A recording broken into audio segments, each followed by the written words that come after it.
Welcome back once again friend हमारे इस प्यारे से प्लेटफॉर्म पे जिसका नाम है त्रिशांत एकेडमी। और दोस्तों, मैं आपका मिश्रा सर लेके आया हूँ आपके लिए वर्कशॉप सेफ्टी। जी हाँ, वर्कशॉप सेफ्टी टिप्स जो भी होती हैं जो कि एग्ज़ाम में आपके आ सकती है, सेमेस्टर एग्ज़ाम में आ सकती हैं, उन सभी टॉपिक्स को मैं कवर करके एक कंपाइल वीडियो लेके आया हूँ आपके लिए। तो प्लीज़ दोस्तों लास्ट तक बने रहिएगा, और वीडियो अच्छा लगे तो प्लीज़ एक लाइक ज़रूर कीजिए, अपने फ्रेंड सर्कल में ज़रूर उसको शेयर कीजिए। चलिए दोस्तों स्टार्ट करते हैं।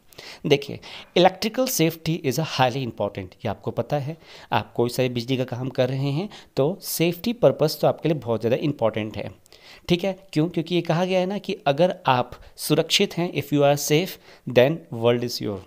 ठीक है, तो इस चीज़ को आप जानिएगा और समझिए। Ratio of fatalities to injury is higher for the electrical accidents compare to the other category of injury. मतलब ये कहा गया है कि जितनी भी इंजरीज़ होती हैं उन सब के कंपैरिजन में जो इलेक्ट्रिकल इंजरीज होती हैं वो ज़्यादा होती हैं। Right, electricity constitute a hidden danger which can not be seen. Electricity से रिलेटेड जितने भी डेंजर्स होते हैं ना वो हमें दिखाई नहीं देते, लेकिन कभी भी अचानक से कभी भी शॉक लग सकता है, कोई वायर टच हो सकता है, एक्सीडेंट हो सकता है, इसलिए बोला गया है कि वो हिडन होते हैं। और मेन इंपॉर्टेंट बात यह है कि the devastating accidents cause due to the fire और इलेक्ट्रोएक्शंस। मतलब बिजली के आग से बहुत भयानक आग भी लग सकती है। मतलब जो जो दो वायर टच हो जाते हैं आपस में तो उससे भी हमें प्रिकॉशन में रखना, उसको टच नहीं करना। Hence it should be used in the construction industries with almost care. जब भी हम कोई इन कंस्ट्रक्शन इंडस्ट्रीज में काम कर रहे हों तो हमें बहुत ही केयर के साथ रहना चाहिए। नेक्स्ट आपके लिए स्लाइड ये है कि इलेक्ट्रिकल हैजार्ड्स। इलेक्ट्रिकल हैजार्ड्स क्या होते हैं? देखिए, electrical hazards are of mainly two types. Person और लाइफ स्टॉक एक्सीडेंटली और due to negligence come in the contact with the live part of an installation or get shocked or electrocuted। मतलब कि अगर कोई भी वस्तु जीवित या कोई मनुष्य एक्सीडेंटली धोखे से या अपने नासमझ की वजह से कांटेक्ट में आ जा रहा है किसी लाइव पार्ट से जो भी इंस्टॉलेशन हुआ है, तो उससे उसको शॉक लग जाए तो, या heat is generated due to loss contact और इम्प्रॉपर इंस्टॉलेशन और improper use of electrical equipments resulting in the breaking of fire. मतलब अगर आपका सर्किट में ओवरलोडिंग हो गया, इट मीन्स दैट कि मैक्सिमम अमाउंट ऑफ करंट उसमें से पास हो रहा है, तो वो हीट की वजह से भी क्या होता है, कुछ लॉसेस हो जाते हैं और वो वायर क्या होता है, बर्न होने लगता है, तो वहाँ से आग लग जाती है। तो इससे भी इलेक्ट्रिकल हैजार्ड्स हो सकते हैं। तो preventive measures should be taken against such hazard lie in the proper design of electrical installation. मतलब अगर हम कोई भी बिजली काम कर रहे हैं तो हमें कुछ ना कुछ प्रिवेंटिव मेजर्स साथ में रखने होंगे कि अगर ऐसा हो जाता है तो क्या होगा। तो सबसे पहले आपको हैजार्ड्स पता होने चाहिए, दो टाइप के होते हैं, और उसके बचाव के लिए आपको काम क्या करना है, तो that are the preventive measures what should be have you taken. Right, यहाँ तक बात समझ में आ गई तो मूव करते हैं नेक्स्ट स्लाइड में। देखिए, इलेक्ट्रिकल फैसिलिटीज़ या डिज़ाइन कैसी होनी चाहिए। Electrical facilities design must provide protection against both direct और इनडायरेक्ट कॉन्टैक्ट। मतलब अगर हम डायरेक्ट कॉन्टैक्ट में आए हैं किसी के या इनडायरेक्ट कॉन्टैक्ट में आए हैं इलेक्ट्रिकल फैसिलिटीज़ में, तो उसका हमें प्रॉपर प्रोटेक्शन होना चाहिए। Protection against thermal effect in a normal services. Thermal effect मतलब जैसे मैंने आपको समझाया था अभी कि अगर एक्सेसिव करंट जा रही है और कोई चीज़ उसमें से हीट प्रोड्यूस हो रही है तो उससे प्रोटेक्शन कैसे लें। या तीसरी चीज़, protection against both over current और अंडर करंट। मतलब मैक्सिमम करंट फ्लो कर रही है तो कैसे प्रोटेक्शन करें, या कम करंट फ्लो कर रही है तो कैसे उसका प्रोटेक्शन करें उस चीज़ के लिए। Fourth but not the least, the protection against over voltage. Voltage ज़्यादा आ गया है, 220 वोल्टेज की जगह आपको 250 मिल रहा है, 280 मिल रहा है या 300 भी मिल जा रहा है, तो उसके लिए प्रोटेक्शन क्या करें। स्टेप डाउन ट्रांसफार्मर लेके आएँ या वोल्टेज स्टेबलाइजर लेके आ जाएँ, क्या लाएँ वो भी हमें देखना होगा। तो protection can be affected by means of proper installation.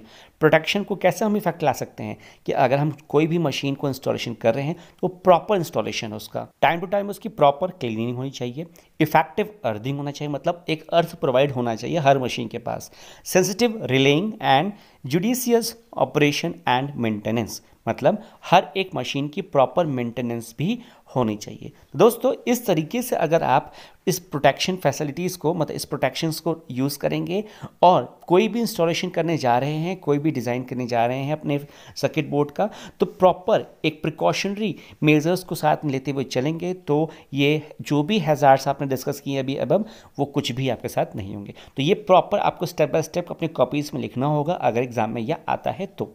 Now one of the most important thing is that 10 commandments, मतलब दोस्तों ये आपके हिट डायरेक्ट क्वेश्चन आते हैं आईटीआई में कि 10 कमेंडमेंट्स क्या होते हैं अगर हम इलेक्ट्रिकल प्रिकॉशन या वर्कशॉप प्रिकॉशन या सेफ्टी के बारे में बात कर रहे हैं तो। दोस्तों ये मस्ट इंपॉर्टेंट है, आप अपने दिमाग में रख लीजिए, 10 के 10 आपको याद रखने ही हैं किसी भी हालत में। तो वन बाय वन मैं आपके सामने में लेके आ रहा हूँ। देखिए, confederation of Indian industry has formulated 10 commandments for the electrical safety. तो किसने ये बनाया है? ये बनाया है कन्फेडरेशन ऑफ इंडियन इंडस्ट्रीज ने। पहला क्या है? Study the network carefully and formulate the electrical safety plan. आपको सबसे पहले नेटवर्क को आपको केयरफुली समझना है, फॉर्मुलेट करना है, फिर एक प्लान बनाना है। सेकंड है check that your diagram block is up to date. जो आपका डायग्राम बुक बना हुआ है, ब्लॉक बना हुआ है, वो अप टू डेट है कि नहीं है। Do not assume anything related to the things related to the network और सेफ्टी।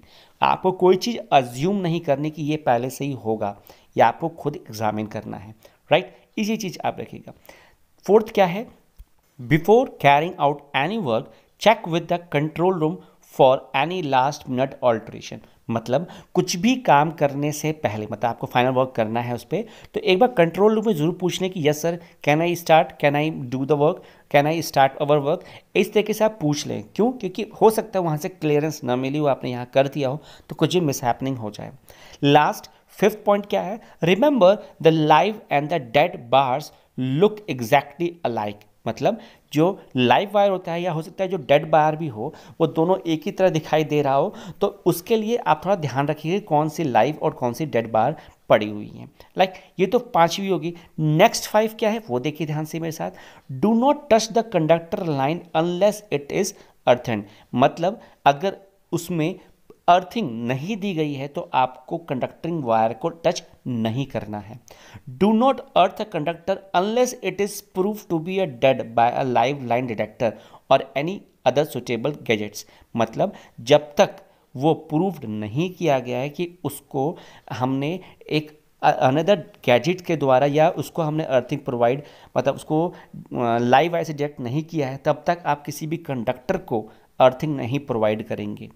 ठीक है। 8th पॉइंट क्या है? Have your own check points. अपने खुद के चेक पॉइंट्स भी आप बना के रखिए कि हाँ ये क्लियर हो गया, ये क्लियर हो गया, ये क्लियर हो गया, ऐसे करके, राइट। 9th पॉइंट क्या है? Plug all your feedback points while working on a bus, keep it short hand and earthen with shorting clips. मतलब आपको कुछ क्लिप्स बना के उसको शॉर्टिंग भी करना है। ये 9th वाला पॉइंट बहुत इंपॉर्टेंट है। लास्ट है check and recheck any activity related to the electricity. कुछ भी एक्टिविटी आपके सामने आ रही है उसको चेक और रीचेक करते रहिएगा। तो ये 10 पॉइंट है दोस्तों, उसको दिमाग में बैठा लीजिए और लर्न करिए ज़रूर। लास्ट में आपको बताना चाहूँगा मैं, ध्यान से देखिए, employee working on a electrical installation या equipment should be trained in the fire fighting, first aid and rescue technique. मतलब आप सेफ्टी रूल्स जो भी पढ़ रहे हैं उसमें ये पॉइंट जरूर होना चाहिए कि कोई भी एम्प्लॉय, कोई भी हमारा इलेक्ट्रीशियन, कोई भी आईटीआई वाला अपना स्टूडेंट काम कर रहा है किसी भी इंस्टॉलेशन में, किसी इक्विपमेंट पे, तो पक्का उसको फायर फाइटिंग की, फर्स्ट एड की और रेस्क्यू टेक्निक्स की इंफॉर्मेशन होनी चाहिए। दोस्तों ये सारी सेफ्टी जो ट्रांसफॉर्मर्स होते हैं उसका भी एक नंबर होता है IS 1416, या जो recommendation on the safety procedures and the practices in the electrical work, वो कई सारे पार्ट्स में आता है। पार्ट नंबर 1 जनरल आता है, पार्ट नंबर 2 आता है लाइफ सेविंग टेक्निक्स आती है, फिर SP31 आता है ट्रीटमेंट फॉर इलेक्ट्रिकल शॉक। इन सबको आपको पढ़ा होना चाहिए। ये बात आपको मैंडेटरी, आप समझ लीजिए कि मैंडेटरी आपके लिए पढ़ना ज़रूरी है। लास्ट आपको बताया गया है ये चीज़, आप ये जान लीजिए कि जितनी भी सेफ्टी अब मैंने आपके साथ डिस्कस की हैं, कोड्स डिस्कस किए हैं, ये सब BIS द्वारा इशूड हैं। तो ये आप अपने सेमेस्टर एग्जाम में जरूर लिखिए। तो दोस्तों अंत तक मैं आपको यही धन्यवाद बोलता हूँ thanks for watching. Please video अच्छा लगा तो एक लाइक ज़रूर कीजिएगा, अपने फ्रेंड सर्कल को ज़रूर शेयर कीजिए और साथ ही साथ कमेंट करके ज़रूर बताइए कि सर हमें ये वीडियो कैसा लगा और नेक्स्ट फर्दर किसी भी टॉपिक पे आपको वीडियो चाहिए तो हमें ज़रूर कमेंट करें, बताएं सर किस पे चाहिए। तब तक के लिए टेक केयर, बाय बाय। मिलते हैं नेक्स्ट वीडियो धमाकेदार सेशन में, तब तक के लिए बाय बाय, सी यू।